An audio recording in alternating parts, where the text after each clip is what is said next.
Isn't the point of traveling to get away from it all? To feel the best you've ever felt? Then maybe you should check out Aruba. You'll spend your time relaxing on cool, white, sandy beaches and floating in healing blue water. You'll meet locals brimming with gratitude for an island that redefines what a paradise can be. When your trip comes to an end, you won't need another vacation because you just had the vacation. That's the Aruba effect. Plan your trip at Aruba.com. Brooks Running has a new shoe for you runners out there. Did you hear that? Better turn up your volume. In fact, turn it up to the max. Introducing the all-new Ghost Max. It's got all kinds of things to make your knees and ankles feel protected, like Max Cushion, Max Soft Landings with DNA Loft V2 foam, and Max Smooth Rides with their Glide Roll Rocker. Feel better on your run with Ghost Max. Learn more at brooksrunning.com. This is Optimal Health Daily, episode 2432. Do Ice Baths Reduce Muscle Growth? By Christian Finn of muscleevo.net. And I'm Dr. Neil, your very own host and narrator. Hey there, happy Monday and welcome back to Optimal Health Daily, where I act as your narrator of the best health and fitness blogs, all for free, and always with a bit of my commentary at the end. And with that, let's keep this intro nice and short and get right to today's article and start optimizing your life. Do Ice Baths Reduce Muscle Growth? By Christian Finn of muscleevo.net. Is it a good idea to immerse yourself in a tub of cold water after a workout? That's a question that popped up in my inbox the other day. Here's what it said. Quote, "One thing I've tried to find more about is cold water immersion after training and whether it's actually beneficial or not. I see a lot of athletes and celebrities doing it to help with recovery. Will it help?" End quote. The research on post-exercise cold water immersion is a bit of a mixed bag. There is evidence to show that cold water immersion can help reduce post-exercise muscle soreness, improve your mood, enhance the adaptations to endurance exercise, and accelerate recovery during periods of intense training. That's the good news. The bad? There's a growing body of research to show that post-training cold exposure can interfere with gains in strength and size. By interfering with your body's natural response to exercise, you may well end up slowing your progress rather than speeding it up. What's more, any recovery-enhancing benefits of ice baths may have a lot more to do with the extent to which you believe in their effectiveness, rather than their ability to generate significant physical changes in your body. But more on that in a moment. First, here's a closer look at what the science has to say on the subject of ice baths and muscle growth. Ice baths and muscle growth. In a 2015 study published in the Journal of Physiology, Australian researchers took a group of 21 volunteers and got them to train their legs twice a week for a total of 12 weeks. Half the group jumped into an ice bath for 10 minutes after their workout. The other half spent the same amount of time cycling on a stationary bike. Although both groups gained muscle, those who cycled for 10 minutes after training made 3 times greater gains in muscle mass compared with those in the ice bath group. In a similar trial, researchers from Melbourne's Victoria University got 2 groups of men to lift weights 3 days a week for 7 weeks. Both groups followed the same training program, but with one important difference. 5 minutes after each workout, the first group sat in a cold bath set at 10 degrees Celsius for 15 minutes. Group 2, on the other hand, sat in a room where the temperature was maintained at a comfortable 23 degrees Celsius. Once the 7-week training program was complete, the researchers extracted a slice of tissue from the thigh muscles of each of the men to see how it compared with a similar slice of tissue taken at the start of the study. The result? Cold water immersion appeared to put the brakes on muscle growth. With the passive recovery group, the guys who sat in a chair for 15 minutes after each workout, they posted the biggest increase in the size of their fast-twitch muscle fibers. Here's how the researchers described these findings. Quote, "Taken together, these observations suggest cold water immersion may shift post-exercise muscle protein balance towards reduced protein synthesis and increased breakdown, culminating in blunted muscle fiber hypertrophy." End quote. The negative influence of cold water immersion didn't show up across the board, though. There was no difference between the two groups in terms of strength gains, for example, nor was growth in the slow-twitch muscle fibers affected by the cold.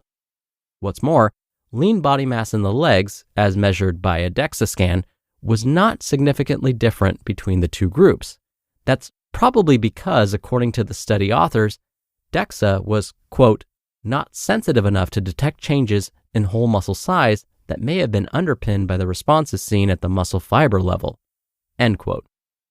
How ice baths slow muscle growth. The stress of training leads to various signals being sent to your muscles, and it's the nature and strength of those signals that dictate how well your muscles respond and adapt to the training. The problem with ice baths is that they appear to decrease the strength of various make me bigger signals sent to your muscles in the hours after a workout. Protein synthesis, a key driving force behind muscle growth, decreases, while protein breakdown is higher than it otherwise would be. The net effect is a slowdown in the rate at which muscle is gained. In short, by working against your body's natural response to tissue damage, you may end up slowing your progress rather than speeding it up. Feeling sore, stiff, and tired after training may well be a perfectly natural side effect of a recovery process that should be left well alone. Cold exposure and recovery. None of this means that ice baths are useless. Used regularly as part of your training, the potential is there for them to put the brakes on muscle growth. However, they may well be useful for competitive athletes at times when rapid recovery takes priority. Here's what Dr. Steve Ingham, who's worked with many Olympic medal winners, has to say on the subject in his excellent book, How to Support a Champion. Quote, jumping in a bath, wheelie bin, or specialized inflatable dinghy type thingy is still in common practice, and it's something I continue to recommend to top athletes. However, I only recommend it for in or post-competition recovery, where quick turnaround of recovery is the priority. The body is smart. If you give it a stimulus to change, it needs time to let that stimulus resonate. But if you present another stimulus, it can get confused. With the presentation of cold through ice baths, you are interrupting and blunting the cascade of response, and so there is every chance that the mechanisms of adaptation will simply shrug their shoulders and not bother to improve nearly as much. End quote. Journalist Mark McCluskey makes a similar point in his New York Times bestseller, Faster, Higher, Stronger.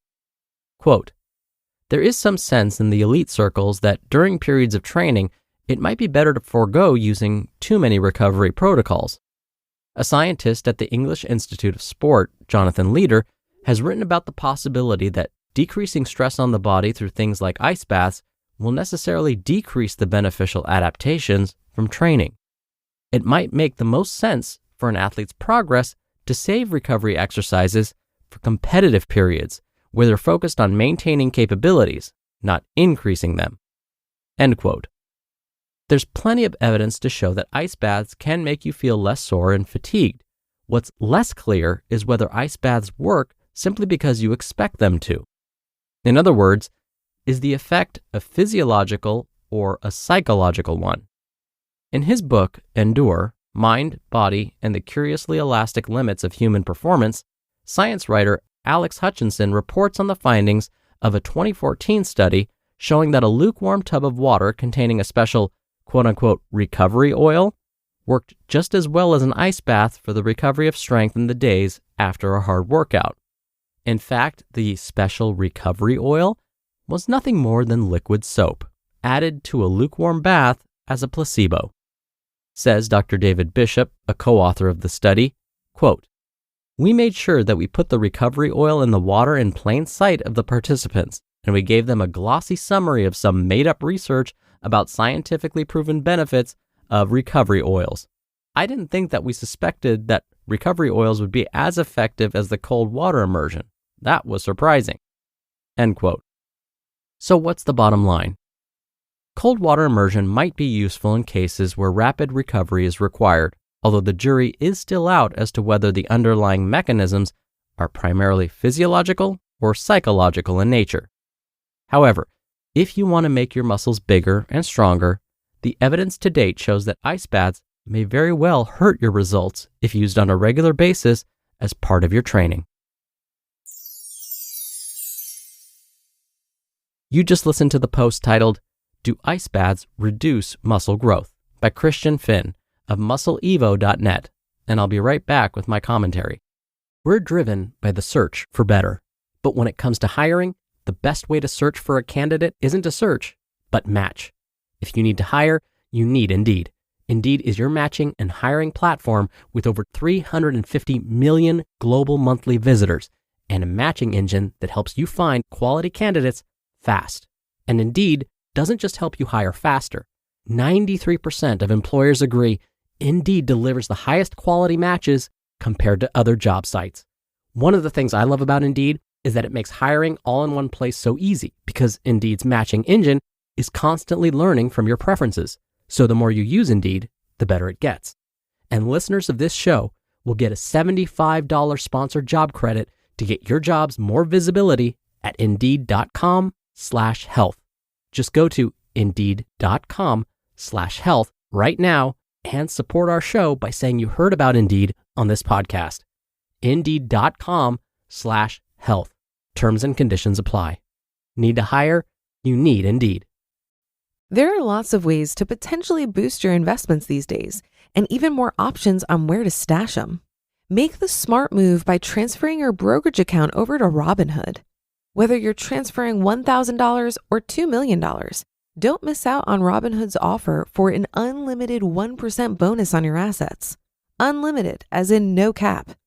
See why over 3 million people have rated Robinhood 5 stars on the App Store. Visit Robinhood.com/optimal to claim your bonus. Terms apply to the bonus. See full bonus terms at Robinhood.com.